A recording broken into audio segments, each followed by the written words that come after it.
Good morning students, मेरे online class में आप लोगों का स्वागत है। और मैं क्लास 9th के लिए लेके आई हूँ और ये चैप्टर 1 जो आपका चल रहा है ancient civilisation of the world, वही है ये। तो हमने पहले इसमें इंडिया की पढ़ रहे थे, हम इंडिया की सिविलाइजेशन पढ़ रहे थे, एंशिएंट सिविलाइजेशन ऑफ इंडिया। तो उसमें मैंने आपको दो बताया था, दो पार्ट्स में उसको डिवाइडेड किया था। एक तो जो सिंधु सरस्वती सिविलाइजेशन थी उसके बाद उसको, और दूसरा वैदिक सिविलाइजेशन।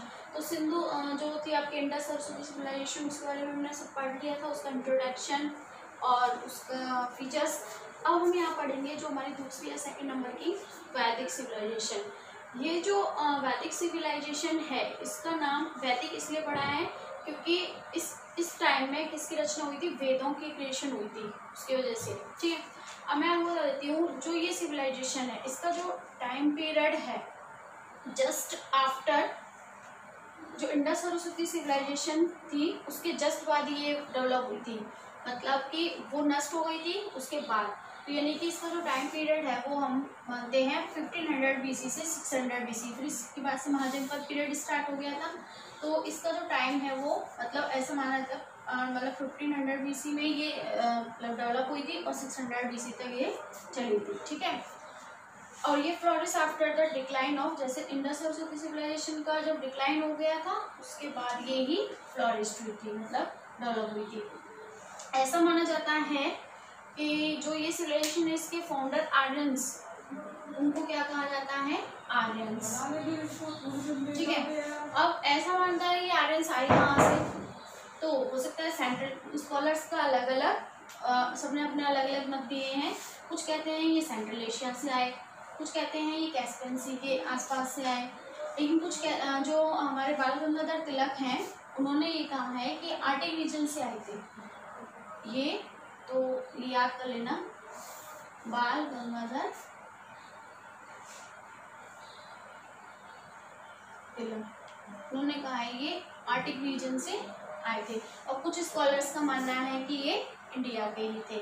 ठीक है, उसके बाद जो इसमें वेद लिखे गए, जो हमारे 4 वेद हैं, ऋग्वेद, यजुर्वेद, सामवेद, अथर्ववेद, ब्राह्मण्स लिखे गए, उपनिषद लिखे गए और अन्य सतवेद, और जो षडवेद मतलब वेदों के जो अंग वो षडवेदांग, सारी इसमें रचना हुई, इन सब चीज़ों की कंपोजिशन हुआ।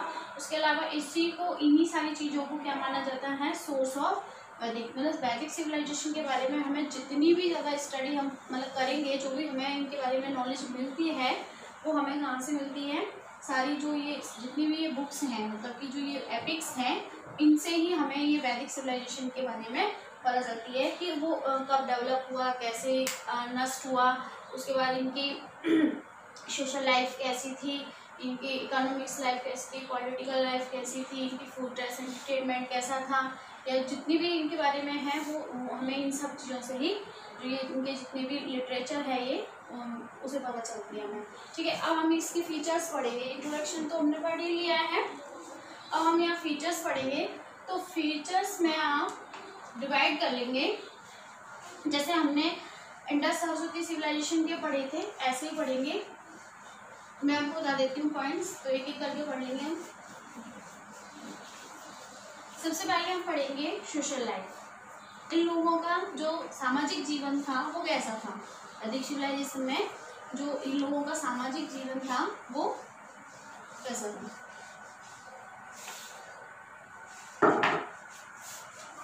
ठीक है, तो सबसे पहले पढ़ेंगे हम पॉलिटिकल लाइफ, उसके बाद में पढ़ेंगे पॉलिटिकल लाइफ।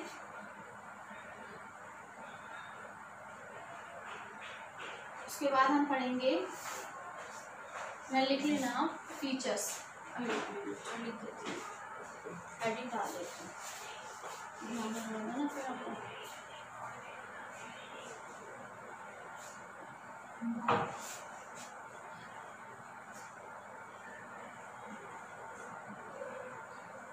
सेम वैसे ही पढ़ेंगे इसको जैसे हमने इंडस सरस्वती सिविलाइजेशन पढ़ा था। सबसे पहले हम पढ़ेंगे इसमें इनकी पॉलिटिकल लाइफ कैसी थी, बाद में हम पढ़ेंगे सेकंड नंबर पे इनकी सोशल लाइफ कैसी थी, थर्ड नंबर पे हम पढ़ेंगे इनके मतलब फूड क्या भोजन वगैरह क्या कैसा करते थे, ये ड्रेस वगैरह कैसे पहनते थे, और इनके सोर्स ऑफ एंटरटेनमेंट या एंटरटेनमेंट कैसे करते थे ये।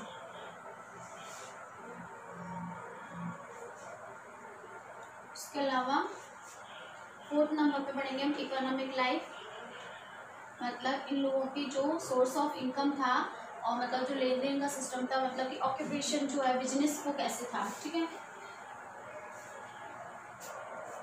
उसके बाद हम पढ़ेंगे 5th नंबर पे इनकी रिलीजियस लाइफ, जो इनका धार्मिक जीवन था। जैसे उसके पॉइंट्स पढ़े थे हमने इंडस सिविलाइजेशन की, वो इंडिया में डेवलप हुई थी, इंडिया और इंडिया के आसपास के शो में, और ऐसे ही इसके बारे में पढ़ेंगे। ये हमारी इंडिया की है वैदिक सिविलाइजेशन, ठीक है। तो सबसे पहले हम पढ़ते हैं नंबर 1 पॉलिटिकल लाइफ के बारे में, ठीक है। तो सबसे पहले हम वैदिक सिविलाइजेशन में पढ़ रहे हैं फीचर्स में पॉलिटिकल लाइफ पढ़ेंगे, ठीक है। पॉलिटिकल लाइफ मतलब कि उनका राजनीतिक जीवन कैसा था, राजनीतिक मतलब कि जो एडमिनिस्ट्रेशन था, गवर्नमेंट सिस्टम था, वो कैसा था, ठीक है। तो मैं आपको बता देती हूँ, मोनार्कियल सिस्टम था, मोनार्कियल फॉर्म ऑफ गवर्नमेंट, मतलब कि इसमें ऐसा होता है कि जो राजा होता है, राजा के हाथ में होती है जो सारी पावर होती है, वो किसके हाथ में होती है, मतलब किंग के हाथ में होती है, और फिर किंग का बेटा ही नेक्स्ट जो अगला जो सक्सेसर बनता है वो उसी का बेटा बनता है। तो इस तरह की जो होती है उसको मतलब गवर्नमेंट मतलब कि पब्लिक के हाथ में ऐसा कुछ नहीं होता है। तो ऐसी फॉर्म ऑफ गवर्नमेंट को हम कहते हैं मोनार्कियल, जिसमें पब्लिक के हाथ में कुछ नहीं होता है। जो पब्लिक के हाथ में होता है उसको डेमोक्रेटिक कहते हैं, लेकिन जो जिसके हाथ पब्लिक के हाथ में नहीं होता उसको मोनार्कियल फॉर्म ऑफ गवर्नमेंट, मतलब कि हाईएस्ट जो पोस्ट होती है वो किंग की होती है, किंग के हाथ में सारी पावर्स होती हैं, ठीक है। तो ये वाली फॉर्म चलती थी गवर्नमेंट की। उसके अलावा मतलब ऐसे होता था पहले, जैसे फैमिलीज होती थी, फैमिलीज से मिलती थी कुल, उसको बोलते थे कुल। जब बहुत सारी फैमिलीज मिल जाती थी तो पूरा गांव बन जाता था, बहुत सारे गांव मिला के क्या बन जाता था, विश्व बनता था, और पूरे विश्व को मिलाकर एक जन। बाद में ये जन शक्तिशाली हो गए और महाजनपद बन गए, ठीक है। फिर महाजन पीरियड आप बाद में पढ़ेंगे। तो जैसे जन में जैसे अपना मगध है, मत्स्य है, अंग है, वत्स है, ये सारी जितनी भी है, ठीक है। तो अब जो हेड होता था वो किंग होता था सबसे, और उसी को क्या कहा जाता था, राजन, ठीक है। राजन कहा जाता था राजा को।